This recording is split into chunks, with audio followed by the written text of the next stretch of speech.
Oke, selamat datang di channel Jagat Edukasi. Pada kali ini, kita akan membahas ringkasan atau rangkuman materi IPS kelas 7 kurikulum 2013 bab 1. Nah, pada bab 1 ini kita akan memasuki video part 3. Nah, pada bab 1 ini kita akan membahas manusia, tempat, dan lingkungan.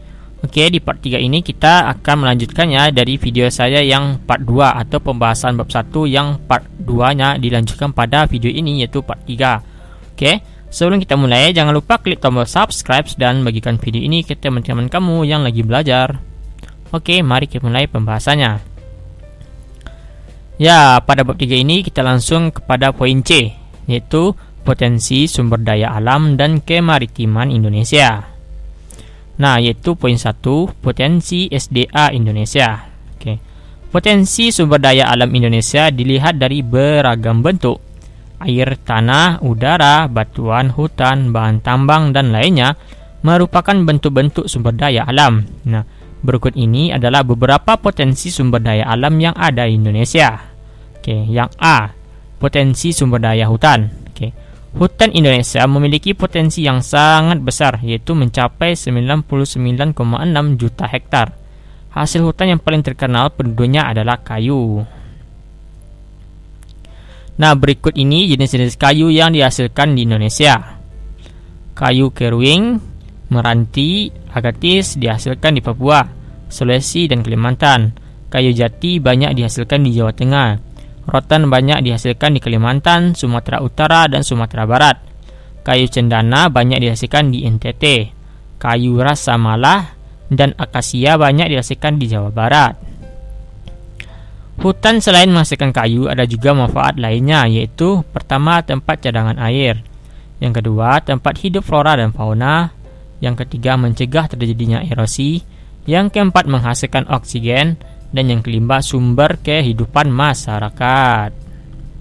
Kita lanjut. Yang B yaitu potensi sumber daya tambang. Nah, Indonesia memiliki banyak hasil sumber daya tambang, yaitu minyak bumi, gas, batu bara, bauksit, pasir besi, dan emas. Nah, berikut ini adalah daerah-daerah penghasil minyak bumi Indonesia. Nah, yang pertama itu di Pulau Sumatera ya. Di daerah penghasil minyak bumi ada Priola dan Lek Somawe, Nanggro Aceh Darussalam, Sungai Pakning dan Dumai Riau, Pelaju Sungai Gerong dan Muara Enim Sumatera Selatan. Oke, yang kedua itu Jawa. Jawa itu ada Jati Barang Majalengka di Jawa Barat, Wonokromo Delta Jawa Timur, Cepu Cilacap di Jawa Tengah, dan Kalimantan yaitu Pulau Tarakan, Balikpapan, Pulau Banyu, dan Sungai Mahakam yang terletak di Kalimantan Timur, Rantau Tanjung, dan Muntai yang terletak di Kalimantan Selatan. Oke. Nah, yang keempat itu Maluku. Nah, Pulau Seram dan Tenggara. Selanjutnya Papua, Kelamono, Sorong, dan Babo. Oke, kita lanjut. Nah, sedangkan untuk daerah penghasil batu bara yaitu Kalimantan dan Sumatera. Pertambangan batu bara terdapat di Kalimantan Timur, yaitu Lembah Sungai Berau dan Samarinda. Sumatera Barat, Ombilin dan Sawalunto. Sumatera Selatan, Bukit Asam dan Tanjung Anem. Berikutnya yaitu Baukasit. Baukasit ditambang di daerah Kepulauan Riau, yaitu Pulau Bintan, dan Kalimantan Barat di Singkawang. Selanjutnya adalah pasir besi, dapat ditemukan di Cilacap, Sumatera, Lombok, Yogyakarta, Gunung Tegak, Pegunungan Perbek, dan Pulau Sebuku.